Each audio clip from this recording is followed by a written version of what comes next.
జరగబోయేది ఇదే. మీ ఇంట్లో ఘోరం జరగబోతుంది. ఒక గొడవతో మొదలు అవుతుంది.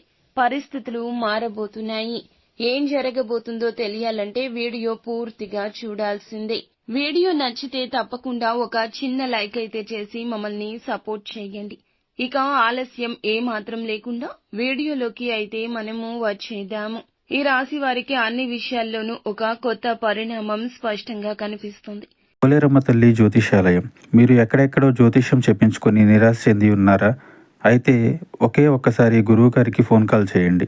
దూర ప్రాంతాల్లో ఉన్న వారికి ఒకే ఒక్క ఫోన్ ద్వారా వెంటనే పరిష్కారం చెప్పబడును. మీ ముఖము, ఫోటో, చేయి, పేరు, వయస్సు, గోత్రం వాట్సాప్ చేయండి. ప్రేమ, పెళ్లి, ఉద్యోగం, రాజకీయం, విదేశీ ప్రయాణం, ధనం నిలకడ లేకపోవడం, భార్యాభర్తల మధ్య గొడవలు, ఆస్తి తగాదాలు, అప్పుల బాధలు, స్త్రీ పురుషులకు పర్సనల్ గా ఎలాంటి సమస్యలున్నా పరిష్కారం చూపబడును.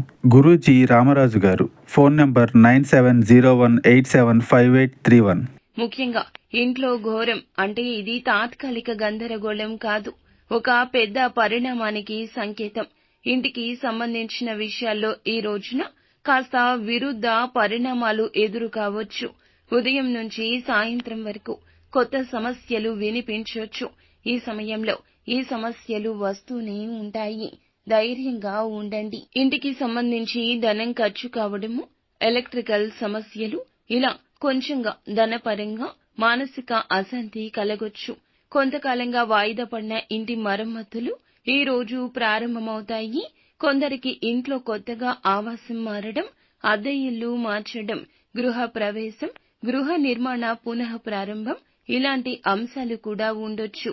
ఇవి ఎలా ఉన్నా ఘోరమైతే తప్పదు. ఇంటి సభ్యులందరినీ ఇది ఏకతాటికి తెస్తుంది.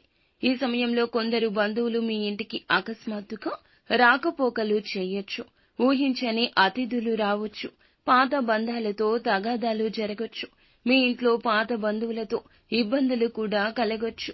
ఆస్తి గురించి బంధువులతో మాట్లాడుకోవడం లాంటి పనులుంటాయి. ఇది కొంతమందికి కలత ఇస్తుంది. ఈ పరిణామాలు ఒక సమస్యకు పరిష్కార దిశగా నడిపిస్తాయి. ఈ సమయంలో మీకు ఖర్చులు అయితే తప్పవు. చిన్న చిన్న రిపేర్లు, కొత్త వస్తువులు కొనడము, ఇంటికి సంబంధించి డాక్యుమెంట్లు జాగ్రత్త పెట్టుకోవాల్సి రావచ్చు. ఈ సమయంలో ఖర్చులు అయితే ఒక్కసారిగా పెరుగుతాయి, కానీ ఆ ఖర్చు తర్వాత సంతృప్తి కలుగుతుంది. అదనపు ఆదాయం వచ్చే సూచన ఉంటుంది.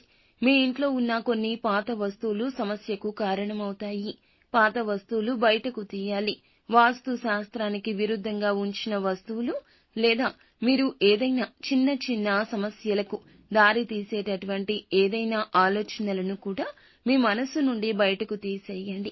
ఇంటి మధ్య గదిలో గణపతిని పూజించి ఇంట్లో 4 మూలల్లో గోమయం కలిపిన నీటితో శుద్ధి చేయాలి. ఇది మీ ఇబ్బంది తగ్గిస్తుంది. ఈ రాశి వారికి ఈ సమయంలో ప్రధాన సమస్య ఆందోళన. సమస్య తేలికే అయినా కూడా మనసులో భారం పెరుగుతుంది. అందుకే ఈ సమయంలో ఏం చేసినా కూడా పెద్దల సూచనతో చేయాలి. తల్లి, పెద్దల యొక్క ఆశీర్వాదం తీసుకోండి. ఇంట్లో పెద్దవారి అనుమతి లేకుండా మీరు ఎటువంటి వయస్సు నిమిత్తం ఉన్నా కూడా ఏ నిర్ణయం తీసుకోవద్దు. కుటుంబ సభ్యులతో కలిసి వ్యవహరించండి. ఈ ఘోరం జరగకుండా ఉండడానికి ఈ రోజున మీరు సాయశక్తులా ప్రయత్నించండి. ఖర్చులు అదుపులో ఉంచుకోండి. ఇంటి తూర్పు గది లేదా పొరుగు గదిలో సత్యనారాయణ వ్రతం చేయడం మంచిది. అమ్మవారికి దీపారాధన చేయండి. ఎరుపు రంగు పుష్పాలతో అమ్మవారిని పూజించండి. ఈ రోజు పాత పరిచయాలు, పాత బంధాలు మళ్లీ గుర్తుకు వచ్చే అవకాశం ఉంటుంది. ఆస్తి, డాక్యుమెంట్లు, ఇల్లుకు సంబంధించి లీగల్ సమస్యలు కూడా ఎదురు కావచ్చు. వాదనలు ఈ రోజు కుటుంబ సభ్యులతో జరగొచ్చు. సహనంగా ఉండండి. ఇంటి పెద్దల మాట వినండి లేదా కొంచెంగా వినే ప్రయత్నమైనా చేయండి. నిత్యం శివ భగవానుని పూజించండి. అంతా మంచి జరుగుతుంది.